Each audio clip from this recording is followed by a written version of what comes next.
Hello everyone and welcome back to my channel Learn German with Yogita. So students, आज की class में हम सीख रहे हैं Schreiben Teil 2. So मेरी लास्ट वीडियो में हमने सीखा था Schreiben Teil 2 इनफॉर्मल ईमेल. तो हमने सीखे थे कुछ इनफॉर्मल लेटर्स जो हमारी A1 एग्जाम Schreiben Teil 2 का पार्ट है. आज मैं लेके आई हूँ आपके लिए फॉर्मल लेटर या फॉर्मल ईमेल. सो हम स्टार्ट करते हैं. तो बेसिकली क्या होता है, मेरे पास अलग अलग टाइप के जैसे मैं बताऊं कि कुछ टॉपिक्स होते हैं. जैसे मुझे कुछ टूरिस्ट इन्फॉर्मेशन चाहिए या मुझे होटल में बुकिंग करवानी है. सो आज हम स्टार्ट कर रहे हैं अपनी पहली पार्ट के साथ. तो बेसिकली क्या है, हम एक पार्ट करेंगे और ऑलमोस्ट सारे पार्ट सेम होते हैं. सेंटेंसेस सबके सेम होते हैं, स्टार्टिंग एंडिंग ऑलमोस्ट सबकी सेम होती है. तो चलिए हम स्टार्ट करते हैं हमारे फर्स्ट टॉपिक के साथ, जो है मेरा डी होटल रिजर्वियरुंग. डी होटल रिजर्वियरुंग, das bedeutet the booking of a hotel. तो जो आज की जो हम लेटर कर रहे हैं, फॉर्मल लेटर कर रहे हैं, उसमें हम सीख रहे हैं how to book a hotel. तो पहले हम कुछ इंपॉर्टेंट वर्ड्स देख लेते हैं जो हमारे लेटर में काम आने वाले वर्ड्स हैं. ये वर्ड्स कभी कभी मेरे फॉर्म में भी काम आते हैं, यही वर्ड्स कभी कभी मेरे लेसन में भी काम आते हैं. तो मुझे ये वर्ड्स बड़े ध्यान से पढ़ने हैं और सीखने हैं, सो दैट चाहे मेरा लेसन हो, चाहे मेरा Schreiben Teil 1 हो, चाहे मेरा Schreiben Teil 2 हो, मैं हर जगह इन शब्दों को पहचान पाऊं. तो पहला वर्ड das होटल. डी पेंसियोन गेस्ट हाउस. डी Jugendherberge. इसका मतलब होता है youth hostel. ein Zimmer reservieren oder ein Zimmer buchen. ein Zimmer reservieren oder ein Zimmer buchen. तो दोनों का मतलब सेम होता है, to book a room और to reserve a room. Das Einzelzimmer. So Einzelzimmer होता है सिंगल रूम. तो बेसिकली यहाँ पर आपके पास एक सिंगल बेड होता है, one bed, one single bed. उसके बाद das Doppelzimmer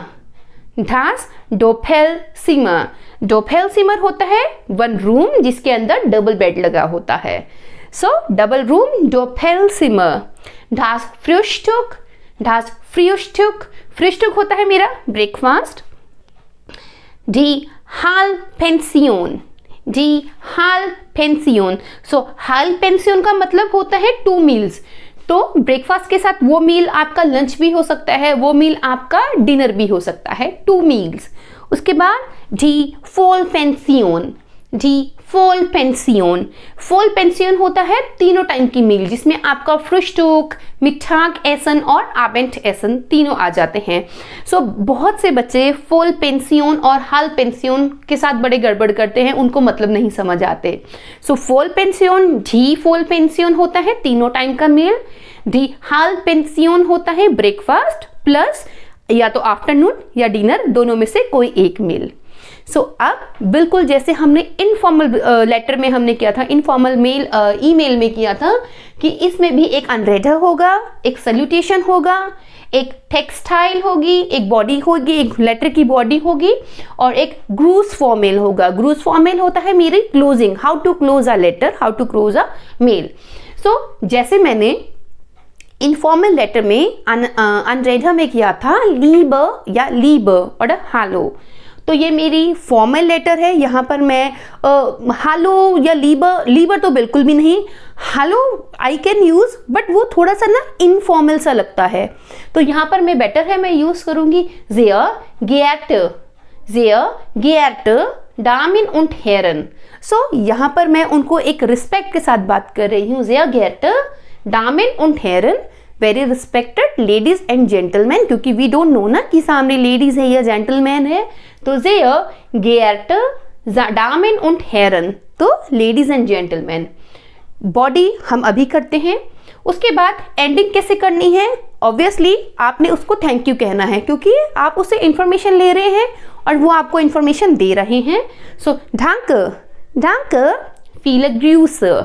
danke, viele Grüße। नीचे आबे से एग्जाम में आबे से लिखना नहीं भूलना। ये जो मैं आप लोगों को आबे से लिखने को कहती हूँ ये सिर्फ एग्जाम तक है, लेकिन अगर आप असली में जर्मनी में हैं और वहाँ पर किसी को लेटर लिख रहे हैं तो नीचे आपने आबे से ना लिखकर अपना नेम लिखना है। Danke und viele Grüße Yogita. तो रियल में नेम, एग्जाम में आबे से। ये मेरे कुछ इंपॉर्टेंट वर्ड्स हैं और ये मेरी लेटर की बॉडी है जो मैंने 3 पार्ट में डिवाइड किया, अनरेडर, टेक्सटाइल, ग्रूस फॉर्मल। तो अब हम चलते हैं अपनी टेक्सटाइल में, द टेक्स्ट सेगमेंट में, लेटर की बॉडी में।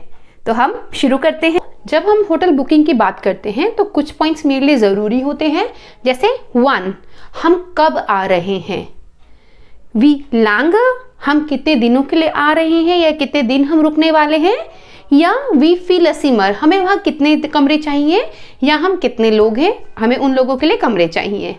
तो आज हम बात करते हैं अपने पहले पार्ट 1 की। 1 when you are coming, हम कब आ रहे हैं।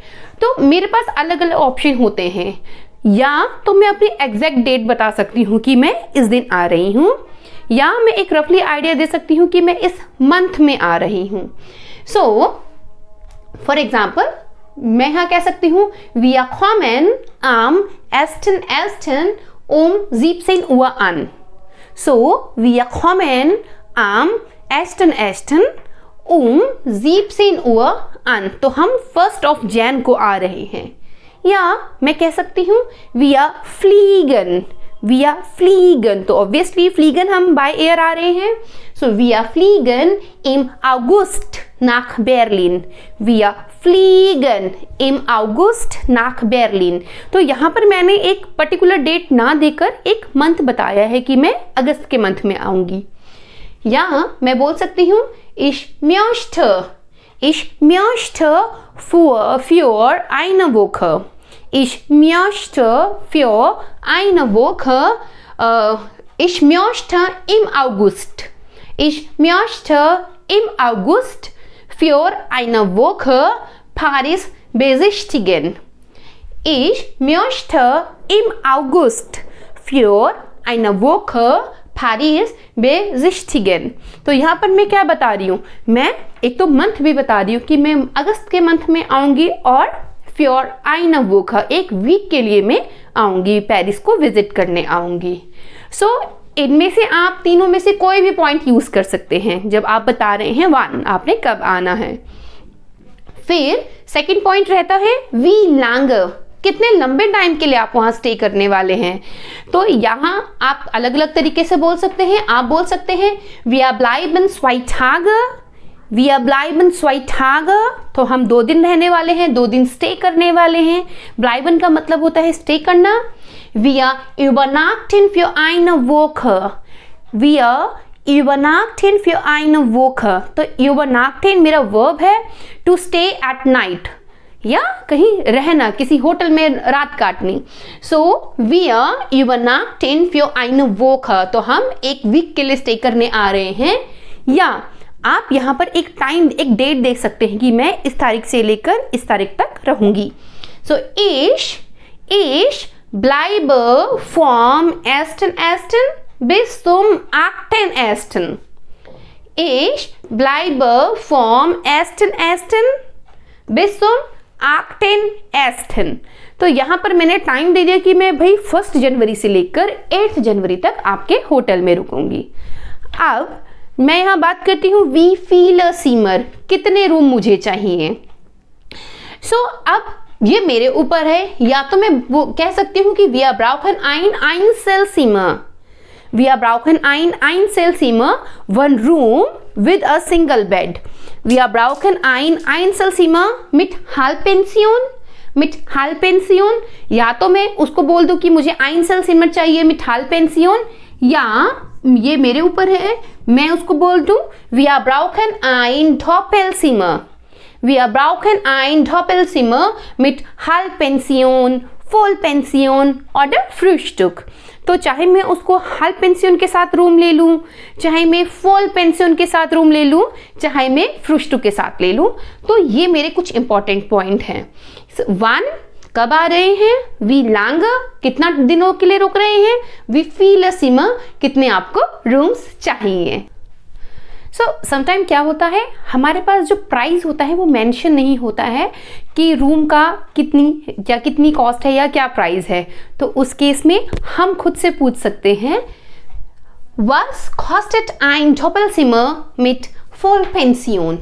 Oder was kostet ein Einzelzimmer mit Halbpension oder mit Frühstück, mit dem Frühstück?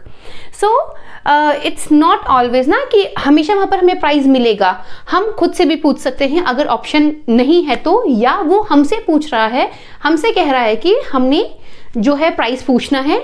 या मैं पूछ सकती हूँ we feel costed as pro night, we feel costed as pro night, तो पर नाइट क्या कॉस्ट है। या was kostet ein extra Bett, was kostet ein extra Bett। So extra bed हम फॉर एग्जाम्पल ये ऐसा हम यहाँ भी करते हैं, इंडिया में भी करते हैं। समटाइम हम लोग ज़्यादा लोग होते हैं, रूम हमने एक लेना होता है तो हम एक गद्दा या मेट्रेस लगवा देते हैं। सो das ist एक्स्ट्रा बेड, तो हम यहाँ पर उसकी कॉस्ट पूछ सकते हैं, was kostet ein extra Bett। और फॉर एग्जाम्पल मेरी कोई और भी विश हो या मैं उससे कुछ कहना चाहती हूँ, कुछ इन्फॉर्मेशन लेना चाहती हूँ, तो मैं उससे कह सकती हूँ, होटल वालों को मैं रिक्वेस्ट कर सकती हूँ, könnten Sie uns vom Flughafen oder Bahnhof abholen। चाहे मैं फिर बाय एयर आ रही हूँ फ्लुगहाफन से, या फ्लुगहाफन में आ गई हूँ, या मैं बाय ट्रेन आ रही हूँ, बानहोफ में आ गई हूँ, तो मैं उनसे रिक्वेस्ट कर सकती हूँ, मैं पूछ सकती हूँ, können Sie uns vom Flughafen oder Bahnhof abholen, तो क्या आप हमें वहां से पिक कर लेंगे। या sind Haustiere erlaubt, समटाइम कुछ लोग होते हैं उनके पेट्स होते हैं, वो चाहते हैं अपने पेट्स को साथ में लेके जाएं। सो sind Haustiere erlaubt, वो वहाँ पर अलाउड है, जो मेरे पेट्स हैं, मेरा डॉग, मेरी कैट, जो भी मैं लेके जाना चाहती हूँ, sind Haustiere erlaubt। और उसके बाद फॉर एग्जाम्पल मैं उस शहर में नहीं हूँ, न्यू हूँ, तो मैं चाहती हूँ कि मुझे वहाँ पर थोड़ी बहुत इंफॉर्मेशन मिले घूमने फिरने वाली जगहों की, तो मैं यहाँ पूछ सकती हूँ senden Sie bitte Informationen über Sehenswürdigkeiten। so senden Sie bitte, तो मुझे भेज दो, senden Sie bitte Informationen über Sehenswürdigkeiten। तो अब आप उनसे कह रहे हैं, रिक्वेस्ट कर रहे हैं कि तो आप प्लीज मुझे जो जितनी भी Sehenswürdigkeiten हैं, जितने भी साइट सीन्स हैं, आप मुझे उनके इंफॉर्मेशन भेज दीजिए। सो फॉर्मल लेटर में हमने सीखा वन कब आएंगे, वी लांगर कितने टाइम तक रुकेंगे, वी फील अ सिमर कितने रूम्स, प्राइस अगर नहीं दिया हुआ हम पूछ सकते हैं, और हमारी अदर विश, अगर हमारी कुछ विश है, हम उनसे कुछ कहना चाहते हैं तो हम मेंशन कर देते हैं।